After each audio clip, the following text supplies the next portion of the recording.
So this is the first episode of Edreform in 10. I'm Jeanne Allen, and I'm with my friend, compadre, and colleague, Michael Moe of GSV.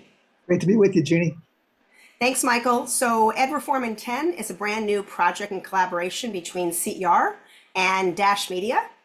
And I want to make sure everybody knows why we're setting them up for this yet again, another podcast, because right now they're probably already saying, oh, really? We need something else. And you actually had a different name for it. And I'm excited to announce that Edreform in 10 is not a podcast. It's a action cast. Exactly. Because what we want to do on a weekly basis is help tell the news and tell the stories in real time, real media. And it will live not just on all the different places that things live in terms of podcasts, but Dash Media itself. So talk about Dash Media, because it's a pretty extraordinary platform that now is not just national, but global. Well, thanks, Jeanne. And the reason why we're calling it Action Cast is because what we hope that people that are tuned into this are motivated to do is really take action and accelerate the innovation and impact in the learning ecosystem. Dash Media, thank you for, we started a couple of years ago. It's really kind of piggybacking off the work that I've done for a number of years in the research and the analysis that we've had of the growth economy. And we formalized that to several different publications that we have, one being EIEIO. I say the old McDonald had a farm, EIEIO, and new McDonald has a startup, EIEIO. It's about entrepreneurship, innovation, education, impact, and creating equal opportunity for all. Then we have the Big 10, which is the 10 most important articles in our view of the week with our little commentary about it. And then we have a series of podcasts, including Ed on the Edge, which is leaders like Jeanne and former Secretary of Education, Artie Duncan, and Betsy DeVos, and leading the AI person in the world, Andrew Ng, all giving their insights on education and how to really drive change in this incredibly important times. So we've got incredible viewership of an engaged viewership on Dash Media. It's made up of a variety of people, everything from entrepreneurs to educators to business leaders to government leaders, a big slug of investors. And the whole point is to kind of have this kind of strange cocktail come together to accelerate change, innovation, and opportunity. And that is what requires action, right? The other outlet that we're really excited that we hope to be announcing soon is a partnership actually with a new news media channel. So more on that soon. So this will have even a larger tentacles out there. And what's really distinctive, I think, is not only between our networks, but we're going to be having Edreform in 10 hosted by a wide variety of leaders in the field. They will represent some of the best in entrepreneurship and education. Our team, people outside our team, partners we have, and other surprise guests as we go to come on and in 10 minutes tell the story about what's happening today that we need to know, but what to do about it. It is a call to action in all sorts of ways. And so those insights are things people are going to want to look at. We're also prepping, before we get to the big news of the day, we're prepping for the annual ASU GSV Summit, one of the largest, most impactful, but very intimate gatherings that I'm looking forward to. I have yet to miss one, knock on wood, and I'm really excited because I'm going to actually be moderating a panel with Governor Kim Reynolds from the state of Iowa. Hard to believe that Iowa is actually on the cutting edge. I remember, 30 years ago, when we were all talking about change, people kept saying nothing will ever come to Iowa. And Kim Reynolds has turned that around significantly and has been a leader among governors in transformational change. Who else is coming to the summit? What else should we know? Well, first I'm going to say that as a former Midwesterner, I'll take a little bit of offense to your comments about Iowa. I haven't been from Minnesota. And yes, Kim Reynolds is an absolute incredible leader. But we have Secretary of Education Linda McMahon. We have several current governors, including Glenn Youngkin, as well as Kim. We also have former governors. We have 3 former secretaries of education.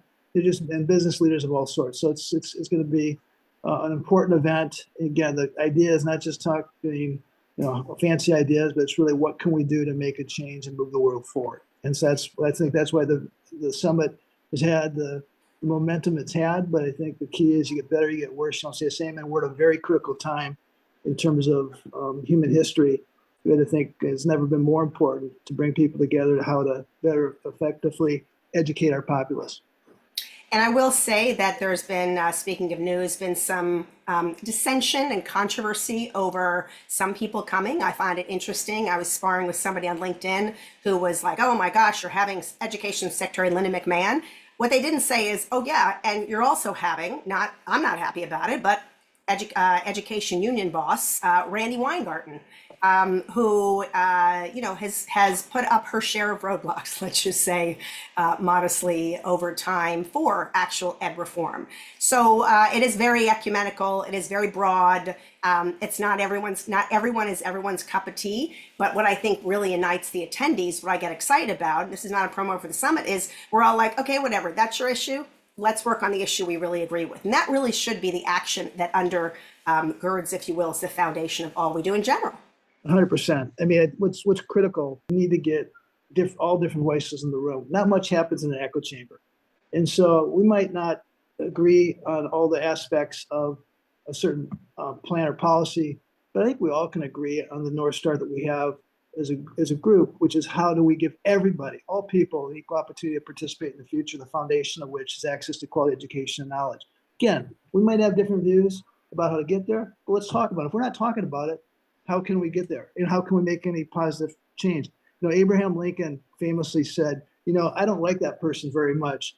I got to get to know him better, right? So, that's really the point. We can have these different views, but let's get in a room and let's talk about things and get to know where people are coming from. But then let's have the focus on how to help people.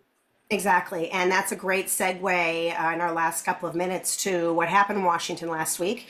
The President of the United States, Donald Trump, 47th, signed an executive order directing Education Secretary Linda McMahon on her something like 10th day in office to close the department and put herself out of a job, as he said. There was a ceremony of who's who at the White House. Several students from different schools happen to have been Yass Prize winners, which we're excited to say. And I'm happy about it. I'm actually really happy about it. And there are people who are not happy about it. And I want your thoughts about it. For me, having worked in that department, having watched it grown dramatically, exponential growth in terms of staff, money, and overhead, a decline in achievement, but throughout that, an exponential increase of people complaining at the teacher level, superintendent level, parent level, state level about the strings and the overreach that the department has on every program, from special needs to bilingual education to reading instruction to how they do what they do. And so it's not about getting rid of education or undermining education. The administration is very clear, and we would have been fighting them all the way if there was a reduction in money for services. It's about giving back power to those who we believe, like those entrepreneurs, innovators that you're highlighting, many of who are attending the summit, that we hang out with all of us every day. So talk to me about what your views are on that, Michael, and how we help people get to the next level beyond that dissension. Well, first of all, conceptually, I would like to have a Department of Education, and I'd like to have that be kind of in the forefront as overseer nationally of creating the best education system in the world with the highest educated children in the world. And by the way, continue all the way through adults. That appeals to me. I think in practicality, what's happened is that's not what's been achieved. And Nation at Risk came out over 40 years ago when we talked about how our country's at risk because of our poor education system. Well, all that's happened is we've spent a lot more money and things have gotten worse. So the one thing I think we all agree on is status quo doesn't work, right? Parents are saying that kids aren't as educated as their generation. Businesses say they can't employ a lot of the students that come out of schools. They can't read, they can't write. And you got the entrenched status quo saying, give us more time and more money. And what's happened is they've said basically 250 years is long enough. We need change today. And that's what's happened. And again, I think to your point, all the hysterics about, they're taking money from, that's at best I understand it. I think the idea is to get more money into schools, more money to teachers, more money into where the education is happening, and less into bureaucracy. So that all that makes great sense to me. And I think the fact of the matter is we just don't have time to keep things the way they were going because it wasn't working. Yeah, I think that we've always said that we don't need more money in the system. We need the money that's in the system to actually reach the students and the people, the professionals around them that it's intended for, and give them the opportunity and the power to unleash their creativity and opportunities for kids.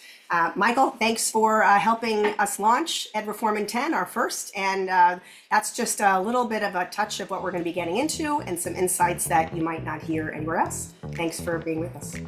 Awesome. We're off.